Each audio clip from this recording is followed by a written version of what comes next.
बिस्मिल्लाहिर्रहमानिर्रहीम। Chapter 11 electrostatic for class second year. जैसा कि कल हमने इलेक्ट्रिक फ्लक्स पढ़ा था, तो पहले हम इसको थोड़ा रिवाइज करेंगे। इलेक्ट्रिक फ्लक्स में मैंने आपको बताया था कि number of electric field lines जो किसी सर्टेन एरिया से पास करें उसको इलेक्ट्रिक फ्लक्स कहते हैं, और ये एक डॉट प्रोडक्ट है या स्केलर प्रोडक्ट है फील्ड इंटेंसिटी का और वेक्टर एरिया का।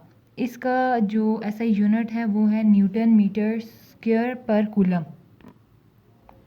एग्जाम्पल में हमने देखा था कि दो एरियाज़ हैं ए एंड बी, और जो ये लाइंस पास हो रही हैं दोनों से, लेकिन जो ए है उसमें से ज़्यादा लाइन पास हो रही हैं तो उसका इलेक्ट्रिक फ्लक्स ज़्यादा है, और बी से कम लाइंस पास हो रही हैं तो इसका मतलब है कि बी की इलेक्ट्रिक फ्लक्स जो है वो कम है।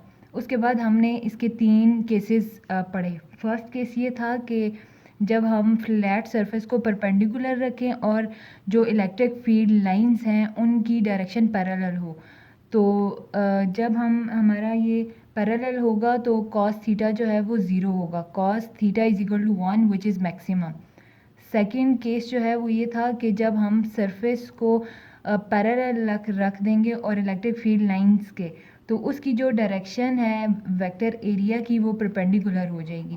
जब वो 90 का एंगल बनाएगा तो कॉस 90 जो है वो ज़ीरो होता है, जिसकी वजह से हमारे पास जो इलेक्ट्रिक फ्लक्स है वो मिनिमम आएगा।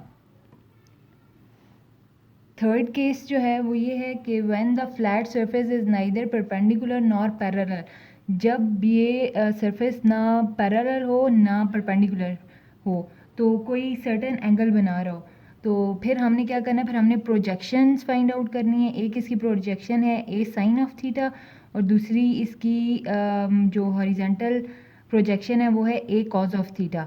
तो जब हम इसको लिखेंगे तो ये हो जाएगा electric flux is equal to E A cos of theta.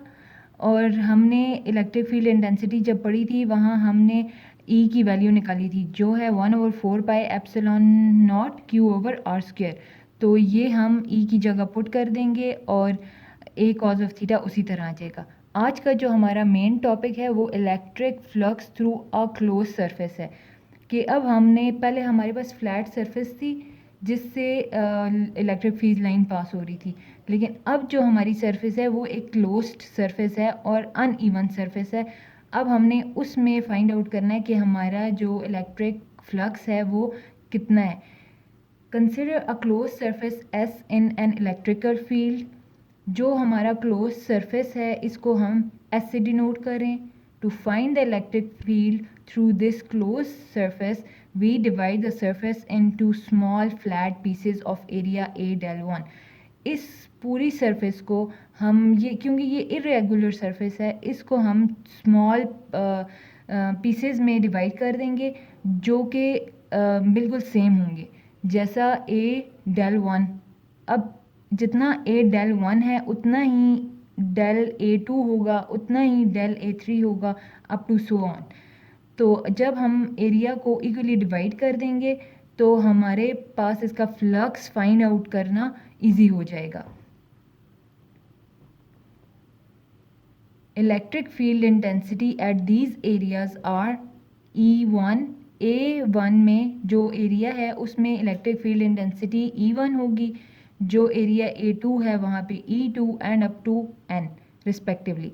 The small amount of flux of E1, ये एक स्मॉल पार्ट है जो del 1 है, और इसका इलेक्ट्रिक फ्लक्स हमने फाइंड किया है del phi is equal to E1 dot del A1।